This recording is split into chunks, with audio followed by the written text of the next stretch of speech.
গ্যাসটা গ্যাসটা গেল কোথায়? কোথায় গেল গ্যাসটা? আরে গ্যাসটা কোথায় গেল? কোথায়? আরে গ্যাসটা বলুন কোথায় গেল? সেটা কি আমরা জানি? আমরা তো গ্যাস ওই উম, বলছি গ্যাসের দামটা কে বাড়ালো? কে বাড়ালো?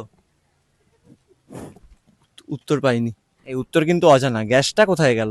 গ্যাস গেল কোথায়? হেসেলে গ্যাস পাচ্ছি না, এদিকে বুক করলে গ্যাস আসে না, তাহলে গ্যাসটা গেল কোথায়? আরে গ্যাসটা গেল কোথায়? অবশ্যই সরকার বলছে যে গ্যাসের কোনো রকম সংকট নেই। ওদিকে বর্তমানে বাংলায় যারা শাসক শিবিরে রয়েছে তারা বলছে যে কোথাও গিয়ে সরকার ভুল কথা বলছে নাকি। দেখুন, এর মাঝখানে কিন্তু হয়রানি হতে হচ্ছে সাধারণ মানুষকে, এবং গুপ্তিপাড়ার যারা মানুষ রয়েছেন তারাও কিন্তু এই ভোগান্তির শিকার। শহর এবং গ্রামের মধ্যে সেই অর্থে কিন্তু ফারাক করা যায় না। তবে কেন্দ্রের পেট্রোলিয়াম মন্ত্রক জানিয়ে দিল, শহরে যেখানে একটা গ্যাসের পর পরবর্তী গ্যাস বুক করতে গেলে ওয়েট করতে হবে 25 দিন, সেখানে গ্রামের জন্য নাকি সেই দিন বেড়ে হয়ে গেল 45 দিন। গ্রামের মানুষজন কিভাবে দিন কাটাবেন, চলুন গুপ্তিপাড়ার মানুষজন কি বলছে জেনে নেওয়া যাক।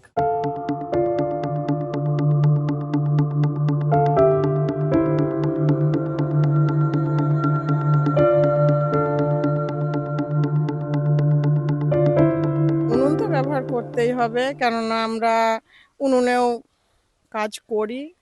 গ্যাস না থাকলে উনুনে করি, উনুনে না করলে হয়তো দেখা গেল রাত হলো কি বৃষ্টি হলো, ঝড় বৃষ্টি হলে তখন গ্যাসে করতে হয়। হুম, এইভাবে আমাদের সব কিছুর ব্যবস্থা আছে দেখে অসুবিধাটা হয় না, কিন্তু সবার পক্ষে তো আবার এটা সম্ভব হয় না। অনেকে শুধু গ্যাসের ওপরেই নির্ভরশীল।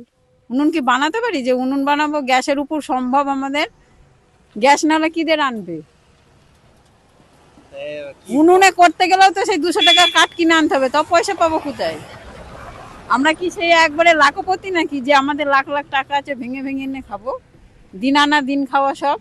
ধরো আমার সকালবেলা ভোরবেলা রান্না বান্না করতে হয়, যদি এখন সমস্যায় যদি গ্যাস ফুরিয়ে যায় তাহলে কি করে কি করব, এটাই সমস্যা।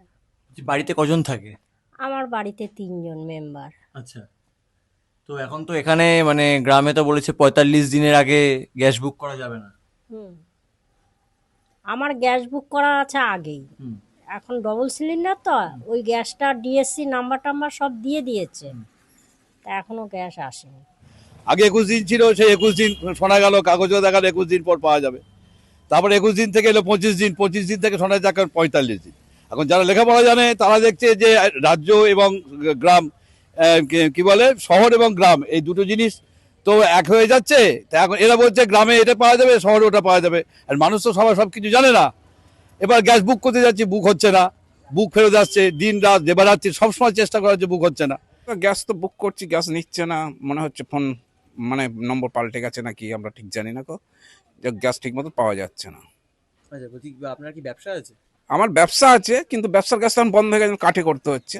ঘুরতে ঘুরতে গুপ্তিপাড়ার একটি জায়গা হঠাৎ চোখে পড়লো, যেখান থেকে দেখলাম যে প্রচুর সিলিন্ডার বিভিন্ন বাড়িতে চলে যাচ্ছে। একজন দাদা বসে রয়েছেন, দুজন দাদা বসে রয়েছেন। ছবিটা একবার দেখাবো। এখানে যারা যারা গ্যাস বুক করেছেন তাদের সমস্ত রিসিপ্ট, কার কার বাড়ি যাবে গ্যাস, এবং দাদা এই যে গ্যাসের ব্যথা তো বাড়ছে, এই গ্রামের মানুষ আর শহরের মানুষের মধ্যে কিন্তু এই ব্যথাটা কিন্তু ক্রমশ বাড়ছে। দেখুন, শহর গ্রামের মধ্যে এরকম ফারাক করা যায় না, তবে গ্রামের জন্য নাকি মন্ত্রক বলল, কেন্দ্রের মন্ত্রক, পেট্রোলিয়াম মন্ত্রক, 45 দিন। এখানকার মানুষজন কি ভাবছে?